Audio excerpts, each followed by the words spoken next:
Bonjour et bienvenue sur ma chaîne. Aujourd'hui, nous allons parler d'un sujet souvent sous-estimé dans la fibromyalgie, le rôle des hormones. De nombreuses personnes atteintes de fibromyalgie remarquent que leurs douleurs et leur fatigue ne sont pas constantes. Elles varient selon le cycle menstruel, la ménopause ou encore en période de stress intense. Pourquoi ? Eh bien parce que nos hormones sont intimement liées au système nerveux et au ressenti de la douleur. Par exemple, pendant les règles, la baisse d'oestrogène peut accentuer la sensibilité et amplifier les douleurs. À la ménopause, la diminution globale des hormones féminines accentue souvent les troubles du sommeil, les bouffées de chaleur et la fatigue chronique. Et puis, il y a aussi le cortisol, l'hormone du stress, qui, lorsqu'il est trop élevé ou au contraire trop bas, dérègle l'équilibre du corps et accentue la douleur.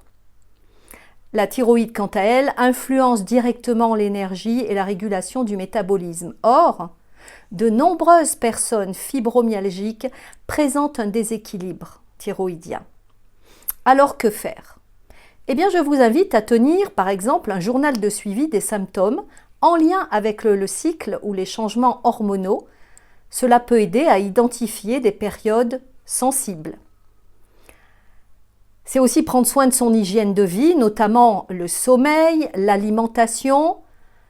C'est un véritable levier pour réguler naturellement les hormones. Et bien sûr, en cas de troubles importants, consulter un médecin spécialisé comme un endocrinologue. Ça peut apporter un vrai soulagement. En conclusion, la fibromyalgie n'est pas seulement une question de douleur musculaire.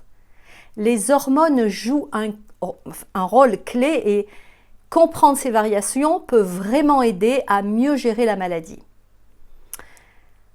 Si cette vidéo vous a aidé, n'hésitez pas à vous abonner et à partager pour soutenir la chaîne. Merci de votre écoute. À bientôt.